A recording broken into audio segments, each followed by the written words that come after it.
Hey you guys, I promised everybody last week that I was going to post a video with some tips on how to work from home, and I did actually go and do it. However, what was interesting was I posted it on my personal page, so anybody that was on my business page didn't get to see it. So I do apologise. I didn't post it in a way that everybody could see it. I would actually like to figure out how I can post to both my personal and business page at the same time, but that's all for the future. Anyway, if you've actually seen it on my personal page, these are the same tips.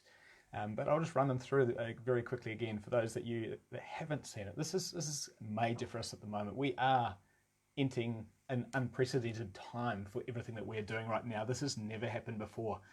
Everybody is being sent home to work from home or to carry on in some way. I don't know how many of you have got kids. I've got two kids, and so no school. Trying to work from home, trying to get things done for 4 weeks minimum.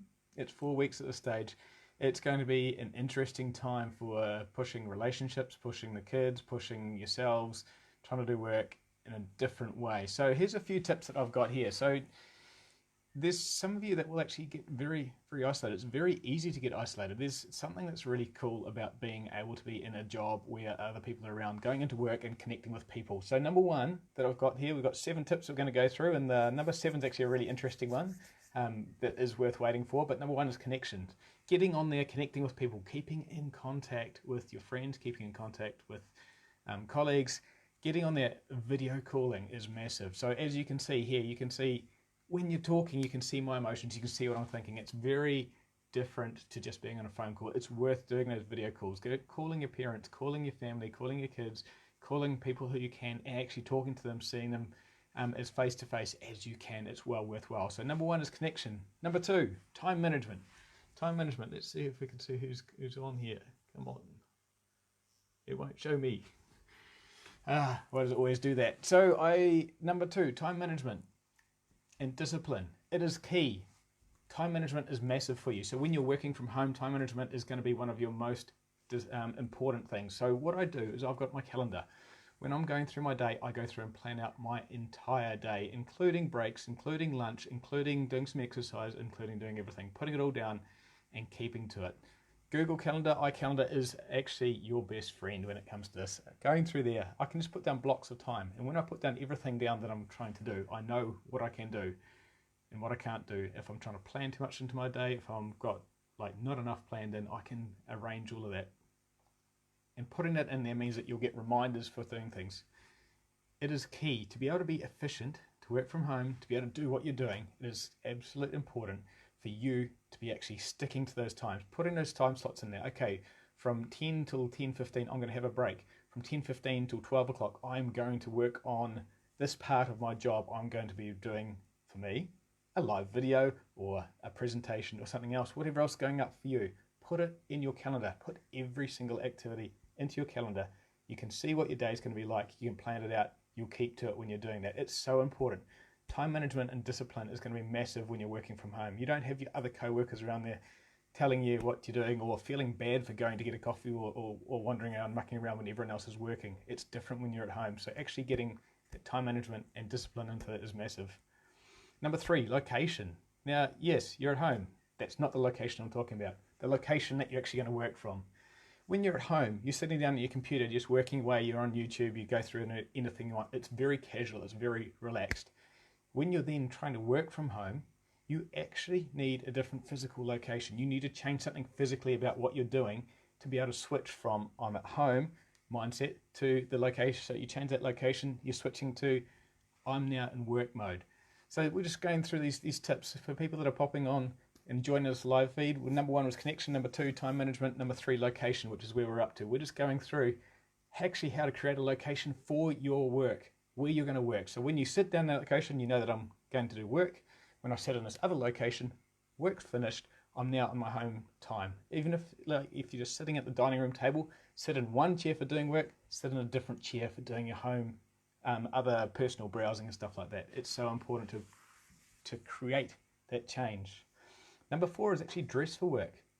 It's another very important part for it. When you're getting up, actually say, okay, it's now time for me to go to work. I've put on my work clothes. I'm in work mindset. I am going here to do my work. I'm sitting down in my work location. Actually being dressed for work puts you into that mind frame of I'm going to do my work. When you don't do this, you can actually find that things just get dragged out. Either you be inefficient for work, or you start blending work and home life and you end up going, oh, I haven't done enough work for today, I'll make dinner, then I'll carry on working. So it goes one way or the other, where it's either you're really not doing your work and you're being totally inefficient, to the other side, where you're doing far more work and spending far more time on the work than what you should be. And you actually need that balance. You need to maintain that balance when you're working from home. I've been working from home for quite a while now, and there's some of these rules that I've broken, and it's how I've learnt these. Like, going through and learning these is really important.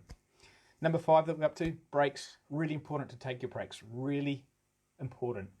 You can't just keep going. When you're at work, you'll go for a walk, you go outside, you go down, get a coffee, you go and have a drink of water, you do something. Get up and be physical. When you're at home, it's easy to sit there and just like switch. Okay, I'm taking a break, I'll go to YouTube.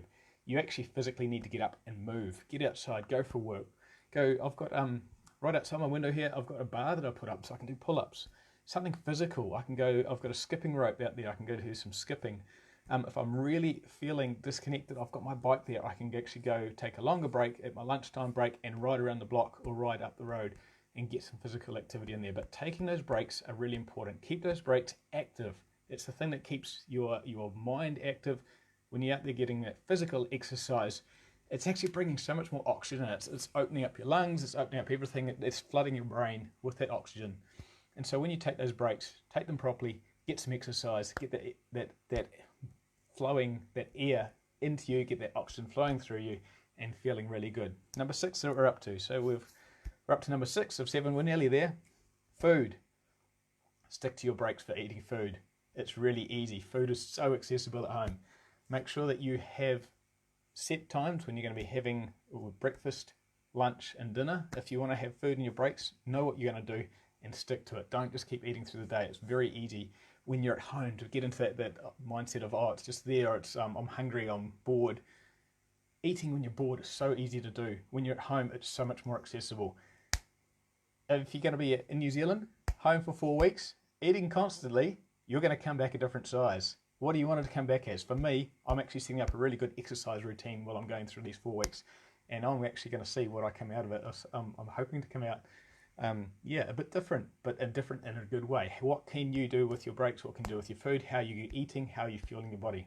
Number 7, last one on the list, laughter. So important. It's so important to have a laugh. When you're with other people, you are getting that interaction. You're often having that laughter. And what laughter actually does, it releases a chemical in your body called dopamine. It's actually like this little drug that gives you a natural high. It's actually part of keeping you motivated. It gives you a massive boost. And so for me, lunchtime, I can sit down and watch a bit of stand-up comedy. I can set an amount of time to go and watch a little bit of YouTube. What's important with this, which is what I've learned, is that setting a timer on your phone is really helpful. Either for when it's going to finish, just say a set time or a set length of time. Say if you're really feeling not that great, you need a laugh, you need to get going, set a timer of 5 minutes on your time. You can sit there and watch YouTube. When that's up, when that timer goes off, be very, very clear that that is it. Stop that video, no matter where it is, and get back to your work. That's your discipline, keeping that discipline in it. But laughter is so important. Getting a good laugh into your day, having that good laugh, having that big belly laugh, actually really loving it, just going crazy. Whether it's cats or your things, there's this stupid cats videos, there's all sorts of stupid things on YouTube, but getting a good laugh into your day is such an important part of actually flooding your body with that dopamine, feeling good, and it gives you such a motivation to keep going. So those are my 7 tips. Connection, keeping connected with others. 2, time management, discipline, putting your day down in your diary, keeping to that diary time, keeping your day structured. Number 3, location, separating your work from your home life, even if it's a physical different chair at the dining room table. Number 4, dressing for work. Make sure you actually put your work clothes on. You'll be in that work mindset. You get into your work so much easier. Number 5, taking those breaks. Make sure you do take those breaks. Keep active during those breaks. Number 6, food. Don't just eat anything. And number 7, have a good laugh. I'll be talking to you throughout this 4 weeks a whole lot more. I'm looking forward to hearing from many of you. Post some comments, share the video, enjoy this. This is a great time. This is not a time that we all have to sit in fear. There's actually a huge opportunity for you to create something amazing in your life. What is it going to be? Think about it. What is it going to be? We're going to be talking about it more as we do more lives this week. Hope you have a great day. See ya.